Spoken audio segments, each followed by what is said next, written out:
जब तक आप स्वयं को नहीं हराओगे आप नीट को नहीं हरा पाओगे। जितने लोग सिलेक्ट हुए हैं पिछले साल और इस बार जितने लोग सिलेक्ट होने वाले हैं, सबने अपना कंफर्ट तोड़ा है और आज जो आप करने जा रहे हो वो कल से बेहतर होगा। क्या क्या चीजें आपको ध्यान रखनी होंगी अपने तैयारी के दौरान, जो इस पाथ पर आपको ले जाएंगी जिसका डेस्टिनेशन 180 आउट ऑफ 180 होगा, जो आपको इस डेस्टिनेशन पर ले जाएंगी।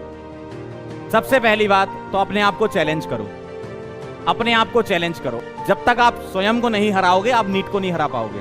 अपनी लिमिट को पुश करो। कभी भी कंफर्ट जोन में सिलेक्शन नहीं मिलता है। जितने लोग सिलेक्ट हुए हैं पिछले साल और इस बार जितने लोग सिलेक्ट होने वाले हैं, सबने अपना कंफर्ट तोड़ा है, वो बैरियर तोड़ा है। आप उस कंफर्ट से आगे निकलोगे तभी सिलेक्शन हो पाओगे।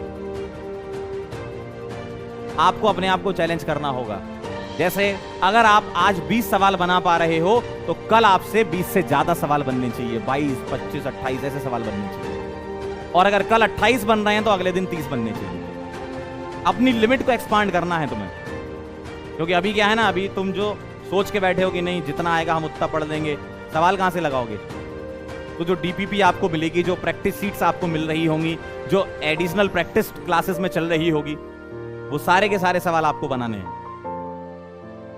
लेकिन वो आपको करना ही होगा, तभी आपका काम बन पाएगा। ठीक है, तो अपने आप को चैलेंज करें, हर दिन अपने आप को चैलेंज करें। और कल जो आपने किया और आज जो आप करने जा रहे हो वो कल से बेहतर होना चाहिए। कल जो आपने किया उससे बेहतर आपका आज होना चाहिए और उससे बेहतर अगले वाला दिन होना चाहिए। इसी को तो सुधार बोलते हैं। ठीक है, और आसान नहीं है, ये करना पड़ेगा।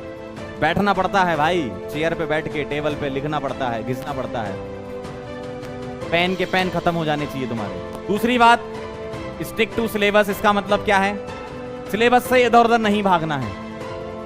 सिलेबस से इधर उधर नहीं भागना है। जो सिलेबस में है वही पढ़ना है और वही चीज हम लोग एश्योर करते हैं कि वही चीज आपको पढ़ाई जाती, उसी पर ही हम वैरायटी ऑफ क्वेश्चन करा देते हैं, ना कि कोई एडिशनल कुछ उल्टा सीधा पढ़ा रहे हैं। तो सिलेबस से स्टिक रहना है। आपका सिलेबस आपको पता है और जब आप पढ़ने आओगे तो हम लोग भी बता देंगे कि भाई साहब ये सिलेबस है। भाई पढ़ने को बैठ जाओ तो इनफाइनाइट चीजें हैं, पढ़ते रहो, ज्ञानी बन जाओ। क्या मतलब है ऐसे ज्ञान का जो सिलेक्ट ही ना करा पाए तुम लोग? बन गए ज्ञानी, क्या करोगे? तो वही मैं कह रहा हूं कि भाई आपका पहली बात तो आपका गोल क्या है, आपका एम क्या है। आपको डॉक्टर बनना है, नीट क्वालिफाई करके डॉक्टर बनते हैं। ऐसा नहीं कि 4 चीजें ज्यादा पढ़ के चौराहे पे खड़े हो जाओगे और लोग तालियां बजाएंगे। कोई ताली नहीं बजाता।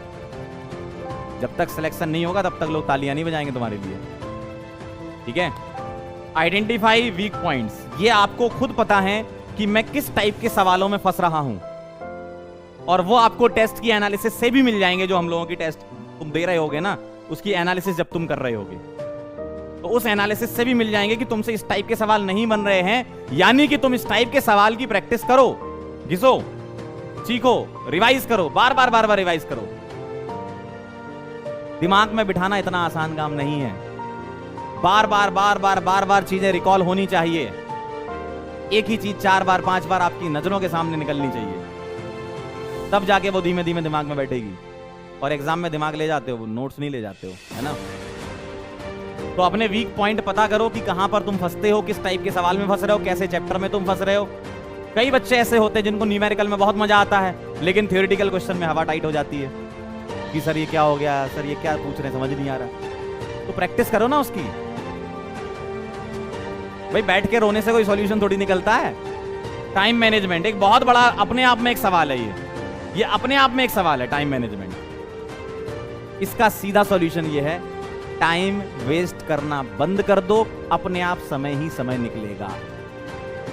प्रैक्टिस ये कहां से कर रहे होगे प्रैक्टिस? भाई आपके पास कोई स्टडी मटेरियल होगा, आपके पास डीपीपी होगी, आप टेस्ट दे रहे होगे, तो इतने सारे क्वेश्चंस आपके सामने एक चैप्टर के आ रहे होंगे कि वो मोर देन सफिशिएंट होते हैं एग्जाम में आने वाले सवाल को बनाने के लिए। एग्जाम में आने वाले सवाल को बनाने के लिए भाई हम एक चैप्टर में बहुत सारे सवाल करते हैं, लेकिन आता तो उस चैप्टर से 1 या 2 सवाल है ना। तो इतने सारे सवालों में से 1-2 सवाल तो आएगा ही आएगा। इतना तो ध्यान रख लो तुम, इतने करेंगे तो उसमें तो आएगा ही आएगा। ठीक है, तो प्रैक्टिस आपको करती रहनी है। कोई भी डीपीपी नहीं छोड़नी, कोई भी टेस्ट नहीं छोड़ना। जो मटेरियल तुम फॉलो कर रहे हो उसको पूरा लगाना। सिक्स्थ पॉइंट की बात करें, लर्न विद पिक्चर्स। इसका मतलब क्या है? आप अगर कोई चीज लिखी हुई देखते हो, मतलब शब्दों में लिखी हुई है, तो कई बार हम उस शब्द का अर्थ नहीं समझ पाते हैं, या आधी लाइन पढ़ने के बाद सीधे चौथी लाइन पर जंप कर जाते हैं। ये इसमें कोई गलती नहीं है, ये हमारा दिमाग है, ह्यूमन माइंड ऐसे ही होता है कि 4 लाइनें लिखी हैं तो रेयरली ही लोग 4 लाइन पढ़ेंगे। आधी लाइन पढ़ेंगे, फिर आधी लाइन का खुद ही मतलब बना लेंगे, अगली लाइन तो पता नहीं कहां से आ जाएगी, और फिर उसकी अगली वाली लाइन में अपना कंक्लूजन दे देंगे, अच्छा इसमें तो ऐसा लिखा है। तो इसलिए जो लाइंस लिखी होती है ना, इनसे ज्यादा बेहतर चीज जो मैं मानता हूं, ये मेरा अपना मानना है, पिक्चर के थ्रू बहुत जल्दी आपको याद हो जाएगी। तो अगर कभी भी आपको लाइनें ज्यादा परेशान कर रही है थ्योरी में, उसकी एक नई कहानी बना लो, अपनी नई पिक्चर बना लो। बहुत सारे एग्जाम्पल होते हैं, रियल लाइफ एग्जाम्पल, जिससे खुद भी कनेक्ट कर सकते हो। इससे तुम्हारी थॉट प्रोसेस भी डेवलप होगी। तो ये ध्यान रखिएगा। टेस्ट दीजिए रेगुलर और उसका एनालिसिस कीजिए, और ये फाइंड कीजिए कि हमसे गलती कहां हो रही है। क्या हमारी मिस्टेक सिली मिस्टेक टाइप की तो नहीं हो रही है, या हमारा ध्यान कॉन्सेप्ट की तरफ तो नहीं गया। भाई हो सकता है कई बार कॉन्सेप्ट तुम गलत तरीके से समझ लेते हो, गलत इंटरप्रेट कर लेते हो, वो तो समझना अपने अपने ऊपर है। भाई मैंने समझा कि नहीं ये चीज ऐसी होनी चाहिए, किसी ने समझा ये चीज नहीं ऐसी होनी चाहिए, तो उस चीज को समझो कि हमसे गलती क्या हो रही है, गलतियों को ढूंढो और उसको खत्म कर दो। आगे चलते हैं। जब तुम रिवाइज कर रहे होगे, चीजों को रिवाइज कर रहे होगे, तो कैसे रिवाइज करोगे? मान लो तुम्हारा कोई 1 चैप्टर या 2 चैप्टर हो गया, अब वो टेस्ट में आने वाले हैं, तो वो जो तुमने शॉर्ट नोट्स बनाए थे उससे रिवीजन करो। बार बार मेन नोट से रिवाइज करोगे, धीमे धीमे दिमाग पे बर्डन बढ़ेगा और कुछ नहीं। भाई मान लो किसी टेस्ट में एक ही चैप्टर आ रहा है, तुम्हें बड़ा मजा आएगा, चलो इसी से तो आया नोट से। लेकिन सोचो जब नीट का पेपर देने बैठोगे, इतने सारे चैप्टर होंगे, लास्ट मोमेंट रिवीजन करना होगा, या 10-15 दिन पहले रिवीजन करना होगा, उस समय समझ नहीं आता कि कौन सा चैप्टर खोलना है। 3-3, 4-4 तुम्हारी नोटबुक भर चुकी होंगी, तब तक कौन सी नोटबुक खोल ली है पता ही नहीं चलेगा। कईयों को तो नोटबुक मिलती भी नहीं है। ये बड़ा इंपॉर्टेंट पॉइंट है, और ये मैं अपने स्टूडेंट वाले जीवन में बड़ा फॉलो करता था।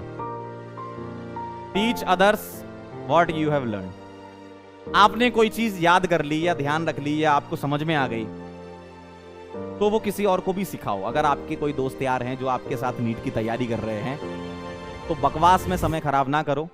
जैसे मैं और मेरा दोस्त था दुष्यंत, हम लोग यही करते थे कि मैं उससे बोलता था कल मिलोगे ना, तो सबसे पहले हाइड्रोजन की रिएक्शन पूछेंगे, हाइड्रोजन पेरोक्साइड कैसे बनाते हैं, तुम मुझसे जीओसी के सवाल पूछ लेना। तो इस तरीके से भी चीजें सीखी जाती हैं। और ये जो मैं बोल रहा था ना, खुद के स्टडी नोट्स होने चाहिए, किसी और के स्टडी नोट्स पर कभी भरोसा ना करें। उसने किस सेंस में चीजें लिखी हैं, क्या लिखा है, कौन सा एग्जाम्पल लिया है, आप नहीं समझ पाओगे। आपको देखने में तो बड़े सुंदर लगेंगे, ये तो हम लोग भी देख रहे हैं, आपको short note, formula book, mind map सब दे रहे हैं, लेकिन वो सिर्फ एक टेम्पलेट के तौर पे यूज करना। फिर कह रहा हूं मैं, खुद के ही नोट्स होने चाहिए, खुद के ही माइंड मैप होने चाहिए, खुद को ही शॉर्ट नोट्स होना चाहिए, तभी तो तुम उस चीज की ओनरशिप ले पाओगे कि मेरे नोट्स हैं, खुद के नोट्स होने चाहिए। और भाई साहब स्टडी टेबल होनी चाहिए आपके पास, लेट के कभी दिमाग में नहीं जाएंगी चीजें, या कहीं बैठ गए तब कभी दिमाग में नहीं जाएंगी। प्रॉपर तरीके से ऑर्गेनाइज्ड स्टडी टेबल आपकी होनी चाहिए, जहां तुम बैठो और उस स्टडी टेबल, ऑर्गेनाइज का मतलब क्या, भसड़ नहीं होनी चाहिए उसमें कि पता चला ये भी डला है, ये भी डला, ये भी डला। फिजिक्स पढ़ रहे हो तो बायो भी रखी हुई है, केमिस्ट्री भी रखी हुई। जो चीज पहले जो तुम पढ़ रहे हो उसकी ही चीजें होनी चाहिए। भाई मान लो तुम फिजिक्स पढ़ रहे हो तो सिर्फ फिजिक्स ही उस स्टडी टेबल पे होना चाहिए, केमिस्ट्री पढ़ो तो केमिस्ट्री।